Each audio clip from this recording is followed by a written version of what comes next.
아멘. 오늘은 하나님은 어떤 분이신가 하는 제목으로 말씀의 은혜를 나누기 원합니다. 한 아가씨가 결혼을 앞두고 있었는데 서점에서 책을 하나 사가지고 책을 읽는데 책이 재미가 없어요. 지루하고. 그래서 이 아가씨가 도대체 이렇게 재미없는 책을 누가 썼을까 하고 책의 저자의 양력을 이렇게 쭉 보는데 어디서 참 많이 익숙한 사람이에요. 그래서 알고 봤더니 자기와 결혼을 약속한 사람이 지은 책이라는 것을 알게 됐습니다. 그 사람이 이야기를 해주지 않았기 때문에 알지 못했는데 늦게야 알게 되었습니다. 그래서 그 재미없는 책의 저자가 자기가 사랑하는 사람이고 앞으로 결혼할 사람이 지은 책이라는 것을 알게 된 이후로 다시 책을 읽는데 그 책이 그렇게 재미있다는 것입니다. 그리고 어떤 부분은 같이 만나서 데이트할 때 속삭였던 그런 구절들도 생각이 나고 재미없었던 책이 재미있는 책이 될 수 있었던 차이는 뭐가 있습니까? 그 책의 저자를 몰랐을 때와 알았을 때의 차이입니다. 성경도 마찬가지입니다. 성경을 지으신 하나님이 어떤 분인지, 그분이 얼마나 우리를 사랑하시는지, 우리에게 어떻게 무슨 일을 하셨는지 알게 된다면 성경은 참으로 재미있고 유익하고 우리의 삶에 교훈이 되는 책이 될 것입니다. 우리는 우리 스스로의 힘으로 해결할 수 없는 불행의 문제를 해결해 주시는 하나님이라는 것을 알게 됩니다. 만약에 우리가 우리 스스로의 힘으로 모든 것을 해결할 수 있다면 하나님은 필요 없을 것입니다. 그러나 우리의 힘으로 할 수 없는 영역이 참으로 많습니다. 우리는 죽음의 문제를 우리의 힘으로 어떻게 할 수 없습니다. 특별히 사람의 마음을 우리는 움직일 수 없습니다. 배우자도, 자녀도, 부모도, 어느 누구의 마음도 우리는 움직일 수 없습니다. 사람의 마음을 움직일 수 있는 분은 하나님밖에 없습니다. 우리의 힘으로 할 수 없는, 특별히 우리를 불행하게 만들었던 죄의 문제를 해결해 줄 수 있는 분은 하나님 한 분밖에 없다는 것이죠. 그리고 하나님께서는 그 문제를 해결하기 위해서 독생자 예수 그리스도를 나를 위해서 보내주셨다는 걸 생각할 때 우리는 한없이 감사하고 우리의 삶의 태도가 바뀔 수밖에 없다는 것이죠. 두 번째로 하나님은 우리를 행복으로 인도해 주시는 분이라는 것입니다. 그래서 이러한 하나님을 우리가 알 때 우리는 그 하나님을 믿을 수밖에 없고 그분을 신뢰할 수밖에 없는 것입니다. 성경 맨 처음 창세기 1장 1절에 대초에 하나님이 천지를 창조하시니라 그랬습니다. 이번 우리 교과에도 이 부분이 나와 있는데요. 하나님께서는 우리에게 어떻게 우리를 창조하셨고 어떻게 했다 설명하지 않습니다. 그냥 선언하십니다. 하나님이 대초에 하나님이 천지를 창조하셨다. 여러분 우리가 태어났을 때 부모님이 우리들에게 설명합니까?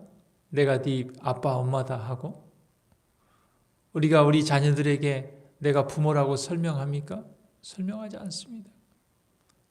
당연히 부모라는 것을 우리는 알게 됩니다. 하나님께서 말씀으로 이 지구를 창조하셨습니다. 우리가 하나님을 안다는 것은 이 창조주 하나님의 이 품성을 아는 것입니다. 우리가 어떤 사람을 안다는 것은 단지 그의 이름이라든지 그의 주소라든지 그의 고향이라든지 그런 이 외관적인 그런 겉을 아는 것을 안다고 하지 않습니다. 정말 안다는 것은 그의 성격과 그의 품성과 그의 마음의 깊은 것들을 아는 것을 얘기합니다. 우리가 하나님을 안다는 것은 하나님의 품성을 아는 것입니다. 하나님의 품성은 사랑이라고 그랬죠. 하나님은 사랑이라고 그랬습니다.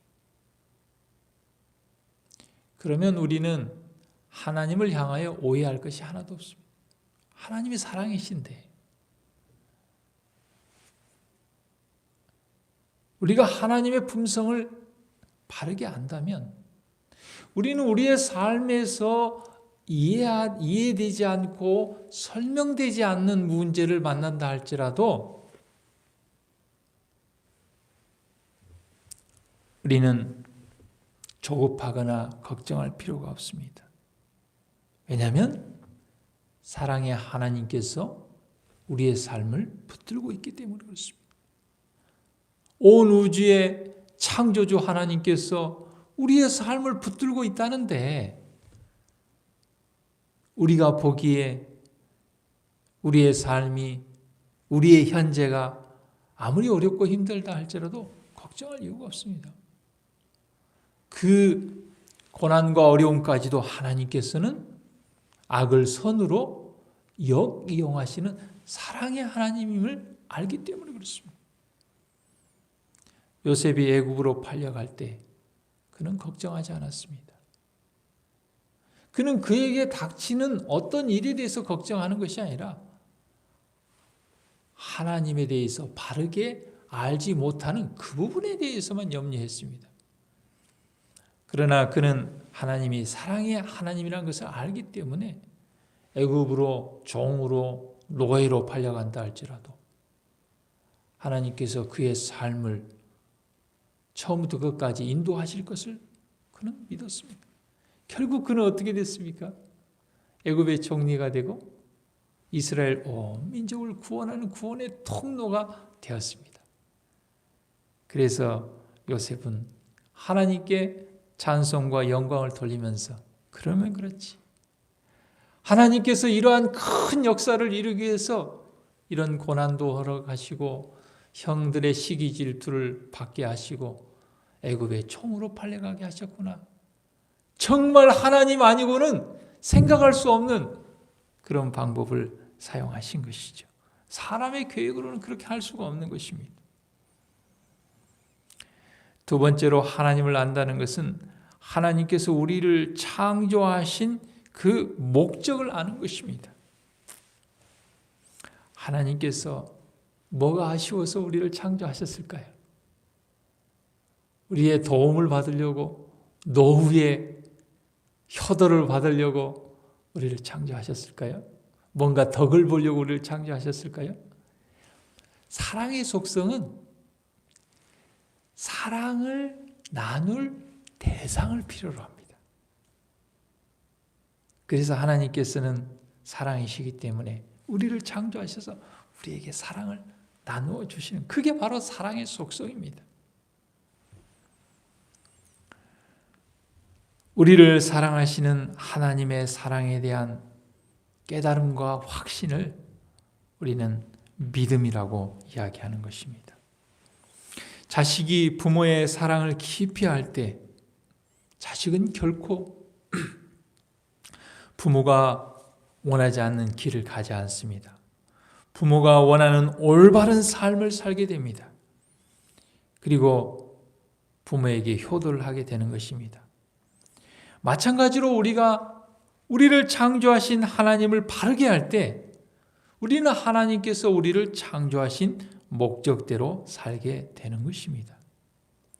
하나님께서 우리를 창조하신 목적대로 사는 삶, 그게 바로 하나님을 경배하는 것이고 하나님을 예배하는 것입니다. 우리가 하나님을 바르게 알므로 하나님을 진정으로 경배하고 하나님의 목적대로 사는 저와 여러분이 되기를 간절히 바랍니다. 조선시대에 300년 동안 12대, 12대에 걸쳐서 최고의 부자였던 이 경주의 최부자, 그들이 정말 300년 동안 12대에 걸쳐서 부를 유지할 수 있었던 원칙과 철학이 있습니다. 최부자는 자식들에게 여러 가지를 당부했는데 그 중에 좀 2가지를 말씀드리려고 합니다. 첫 번째, 자식들에게 진사 이상의 벼슬을 하지 말라고 가언을 남겼습니다. 사람이 돈을 가지면 권력도 가지고 싶은 것이 인간의 욕심입니다. 그런데 최부자는 자손들에게 그것을 가언으로 금지시켰습니다. 당파 싸움이 만연했던 조선시대에 높은 벼슬을 하면 당파 싸움에 휘말리지 않을 수 없는 것입니다. 일단 당파 싸움에 말렸다 하면 불은 고사하고 멸문지화를 당하는 것도 시간 문제였던 그런 시대였기 때문에 만약에 그렇게 했다고 하면 12대는 고사하고 2, 3대도 유지하기 어려웠을 것입니다. 그래서 높은 벼슬을 하지 말라고 가언을 남긴 것입니다. 2번째는 1만석 이상을 거두지 말라. 그리고 사방 100리 안에 굶는 사람이 없도록 하라 그랬습니다. 만약에 소출이 1만석이 넘어가면 그 넘어가는 모든 곡식은 농사짓는 그 종들과 가난한 사람들에게 다 나눠줬습니다. 쉽게 얘기하면 1만석이 넘어가는 것은 사회에 다 돌려준 것입니다. 참 이상하죠? 1만석이 아니라 2만석, 3만석 버는 대로 계속 모아놓고 쌓아놔야 더 큰 부자가 되고 대대손손 부자가 될 텐데 오히려 나눠주고 사회에 환원하는 것이 역설적이게도 12대 동안 부를 유지할 수 있었다는 그런 원칙과 철학이 됐다는 것이죠. 미국에는 이 기부자들이 굉장히 많은데요. 이 기부자들을 레인메이커라고 합니다. 비를 내려주는 사람이다 그렇게 부른다고 합니다. 땅이 갈라지는 가뭄에 뜨거운 여름날에 한 줄기 시원하게 소나기를 쏟아주는 그것에 비유해서 기부자들을 이야기했습니다. 미국의 큰 부자들은 굉장히 기부를 참 많이 합니다. 록펠러, 카네기, 포드, 빌 게이츠, 워런 버핏, 조지 소로스 이런 사람 아주 세계적인 부자들입니다. 그리고 또 기부왕들입니다. 그런데 이 유명한 이 기부왕들 중에 자동차왕 헨리 포드를 제외하고 나머지는 다 유대인들입니다. 그들은 어디서 그런 마음과 그런 삶의 목적과 원칙과 철학을 갖게 되었을까요? 신앙에서 온 거죠. 성경에서 온 것이죠. 모세오경에서 온 것입니다. 그 중에 워런 버핏은 사회를 위해서 써달라고 그가 내놓은 것이 전 재산의 85%, 370억 달러였다고 합니다. 그런데 그가 그 돈을 자기의 이름으로 재단을 만들지 않고 생색을 내지 않고 자신이 영향력을 행사할 수 없는 빌 게이츠 재단에 그 돈을 내놨다는 것입니다. 여러분은 어떻습니까? 뭔가 기부를 하고 교회에 무슨 건축원금을 많이 냈고 그러면 어때요? 영향력을 행사하려고 합니다. 그것은 하나님께서 우리에게 말씀하신 삶의 목적과 철학과 원칙에 맞지 않습니다. 여러분, 하나님께서 우리에게 독생자 예수 그리스도를 줬다고 해서 우리를 막 강요하거나 막 그렇게 영향력을 행사하셨습니까? 그렇게 하셨음에도 불구하고 우리에게 자유의지를 주시고 하나님의 사랑을 알고 반응해서 마음에서 우러나서 하나님을 섬기도록 하셨죠. 왜 워런 버핏이 빌 게이츠 재단에 그 많은 돈을 일임했는가? 빌 게이츠라면 사심 없이 좋은 일에 쓸 수 있을 것 같아서 그렇게 했다고 합니다. 그리고 ABC 방송에서 과연 자녀들은 어떻게 생각할까? 그렇게 해서 이 맏딸 수전에게 아버지의 기부 소식을 이렇게 이야기하면서 어떻게 생각하느냐고 질문을 했습니다. 그러자 그 딸이 이렇게 얘기했습니다. 그런 엄청난 돈을 자식에게 물려준다는 것은 그건 정신 나간 짓입니다. 참 그 아버지의 그 딸인 것 같아요. 어떤 경우에는 아버지가 그런 마음이 있어도 어때요? 자녀들이 그것에 동의하지 않아서 또 그렇게 못하는 경우도 많지 않습니까? 사랑하는 성도 여러분, 우리는 이 아침에 하나님은 어떤 분이신가? 하나님은 사랑이신 하나님이라는 것을 바르게 알 때 우리는 그 사랑의 하나님, 창조주 하나님을 알 때 우리는 하나님께서 우리를 창조하신 창조의 목적대로 삶으로 하나님을 경배하는 우리 모두가 되기를 간절히 바랍니다. 오늘 기도 제목은 우리 은퇴하신 우리 이병헌 목사님 가정을 위해서 기도해 주시기를 바랍니다. 특별히 우리 서순옥 사모님의 건강을 위해서 기도해 주시고요. 또 우리 청소년 사역을 위해서 수고하는 우리 오우민 전도사님을 위해서 기도해 주시고 또 국제교회를 위해서 사역하는 우리 윤성민 우리 전도사님을 위해서 기도해 주시기를 바랍니다. 기도하겠습니다. 하늘에 계신 하나님,